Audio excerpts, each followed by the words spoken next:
Restan 5 personas aún detenidas en penales federales. Hemos prometido abordar este tema, decía, de las 33 personas detenidas durante las manifestaciones del 12 de junio en las inmediaciones del Senado durante el tratamiento de la ley Bases. La jueza Servini lo que hizo fue ordenar en 2 instancias distintas la liberación de unas 28 personas, pero restan todavía, estas 5 personas, decía, que están detenidas. Sus nombres son Patricia Calarco Arredondo, David Sica, Cristian Fernando Valiente, Roberto María de la Cruz Gómez y Facundo Ezequiel Gómez. Para hablar de este tema le vamos a dar la bienvenida a nuestra querida compañera Natalia Salvo. Bienvenida aquí a Radiográfica. ¿Cómo estás? Hola Úrsula, ¿cómo estás? ¿Cómo están todos ustedes? Muy bien, muy bien. Gracias por esta comunicación. Decíamos, vamos a hablar de las detenciones porque realmente hay, y ahí me gustaría tu apreciación, Nati, cómo valorás la situación que estamos viviendo en nuestro país, pero es dramático que aún permanezcan detenidas personas y también las carátulas que han tenido, como las imputaciones. Decinos vos qué es lo que estuviste observando y cómo ves este panorama. Con mucho estupor porque son, como bien decís vos, tanto la naturalización como la permanencia de 5 personas aún detenidas por ejercer su derecho de protesta es muy preocupante para el sistema democrático y para el Estado de Derecho. Si esto subsiste del mismo modo no del mismo modo, porque no subsistió en relación a las otras personas gracias a la lucha, a la organización, a la movilización de los organismos de derechos humanos y a la sociedad en general, naturalizar estas circunstancias, naturalizar un régimen dictatorial. ¿Por qué lo digo? Porque un Estado de Derecho no se vincula, o no solo con la existencia de derechos, sino con el ejercicio de esos derechos.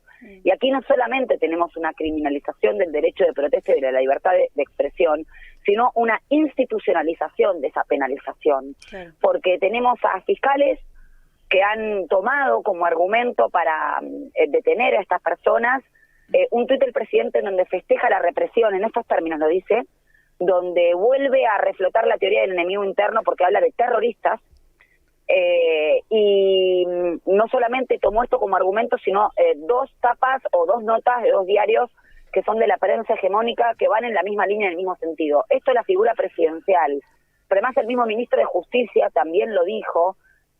Tuvimos una jueza que arguyó mucho tiempo para tener que ver los videos, eso implicó 6 días de detención. Y como decís vos, hay 5 personas que aún están privadas de su libertad, y esto también quiero introducir también al sistema penitenciario que ha recibido a estos presos políticos, porque hay que decirlo con todos los nombres, con cánticos en donde justificaban esa narrativa, ese discurso público de los terroristas, los cargaban, pero además tuvieron vejámenes físicos, como en los peores tiempos.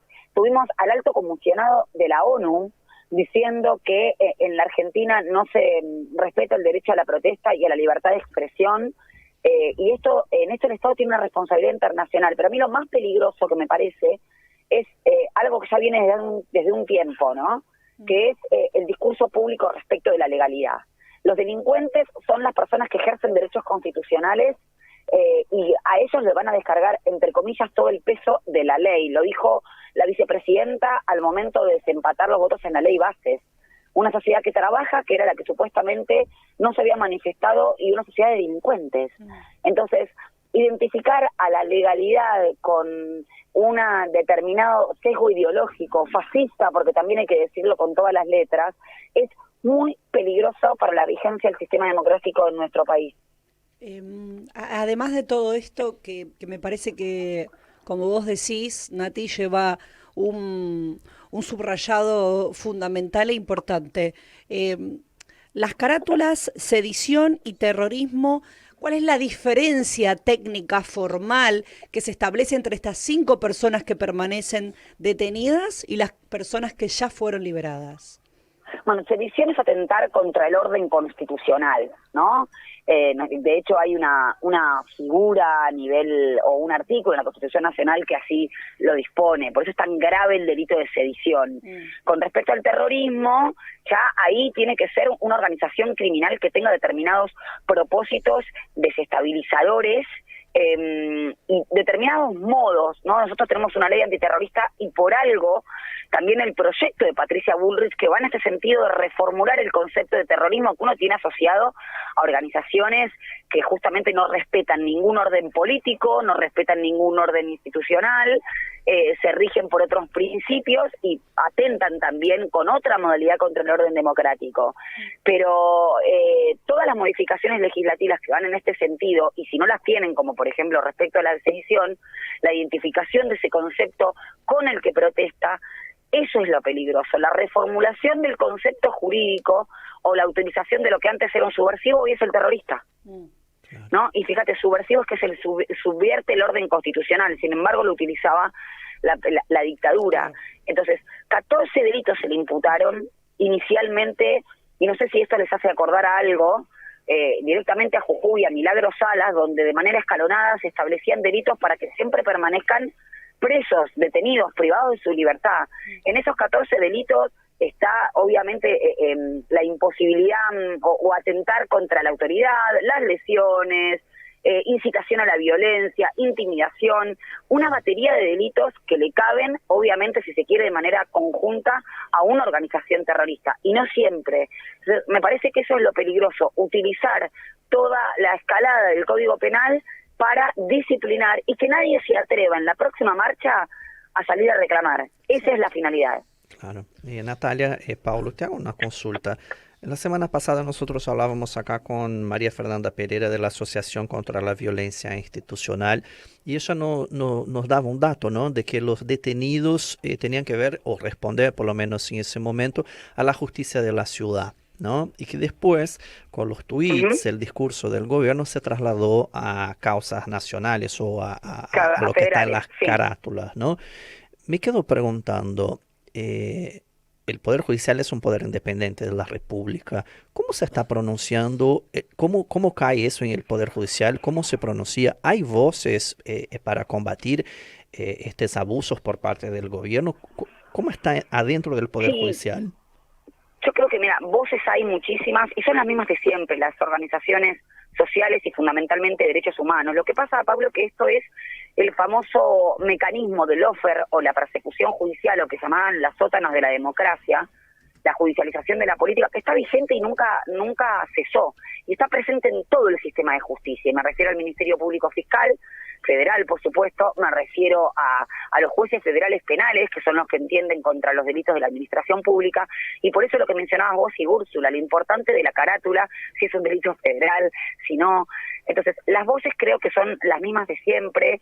Por algo también los grandes enemigos del gobierno dirían que son aquellos que sostienen la justicia social, los feminismos y los organismos de derechos humanos, donde se le intentan reformular su historia, y creo que mecanismos hay, pero lamentablemente vuelven a ser los mecanismos de instancias internacionales que se están pronunciando en relación a esta cuestión. Porque la verdad es que si uno, por ejemplo, como sucedió con el bloque de diputados de Unión por la Patria, denuncian a la ministra de Seguridad, ¿a dónde va a ir a parar esas denuncias?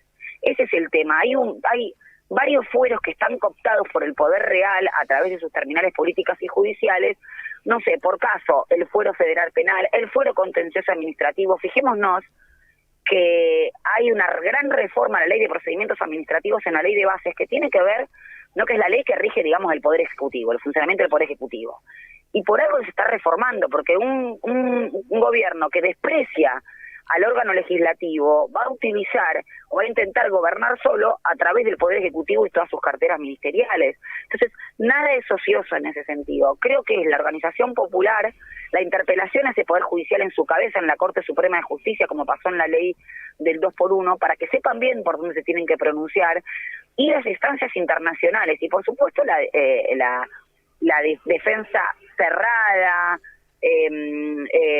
constante y permanente de los organismos de derechos humanos y de la vigencia del Estado de Derecho y el sistema democrático, que está totalmente emparentado. Por eso digo, las primeras horas que pasaron estas personas detenidas fueron centrales. Si esto se naturalizaba, íbamos a tener como, ¿no? Espero que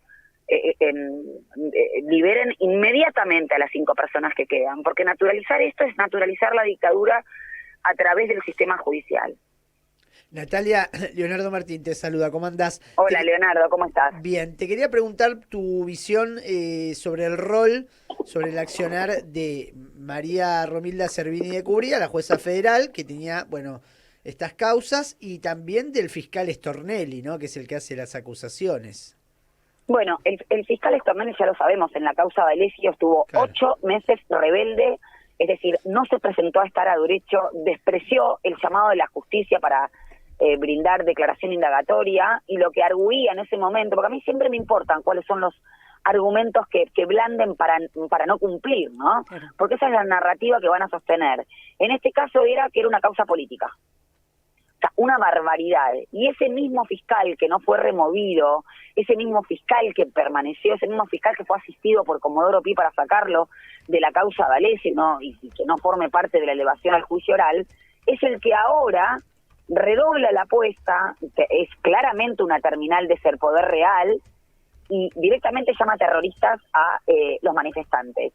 Y con respecto al accionar de la jueza Servini de Cubría, por eso cité lo que dijo en una entrevista de otro medio de comunicación, no recuerdo en este momento cuál, pero creo que fue el Destape Radio, donde ella dijo que tardó y demoró ese tiempo, ¿no?, que es gravísimo, sí, porque recordemos que resolvieron sobre su situación procesal de trasladarlos a penales comunes, sin resolver la situación procesal. Lo trasladaron sin resolver la situación procesal. Pidieron prisión preventiva y aún así lo trasladaron. Y lo que arguyó fue que eran muchos videos que ella tenía que ver. O sea, están convirtiendo a la prisión preventiva en el principio, y esto nos hace acordar a otras cosas, ¿no? El principio de inocencia, en la generalidad. La libertad del principio de inocencia es el principio, no la excepción. Y acá lo convirtieron en excepción de hecho real. ¿Por qué? Porque 6 días, y el argumento que tuviste que ver muchos videos, no es un argumento para permanecer privado de la libertad de una persona por ejercer un derecho constitucional. Después terminó diciendo que no había pruebas, que no eran terroristas, ¿no?, en esta misma entrevista. Pero es gravísimo. Y sin posibilidad de fuga, te agrego, ¿no? Porque ¿a dónde van a ir? Claro. Son todas personas pero además, fíjate lo tremendo, el tiempismo que manejan. Sí. Eso es donde ahí se socavan también las garantías constitucionales. Natalia Salvo es a quien escucharon. Te agradecemos mucho, Nati, te mandamos un fuerte abrazo, nos reencontramos pronto. Muchísimas gracias. Cuando gusten. Un abrazo muy grande a todos y a todas.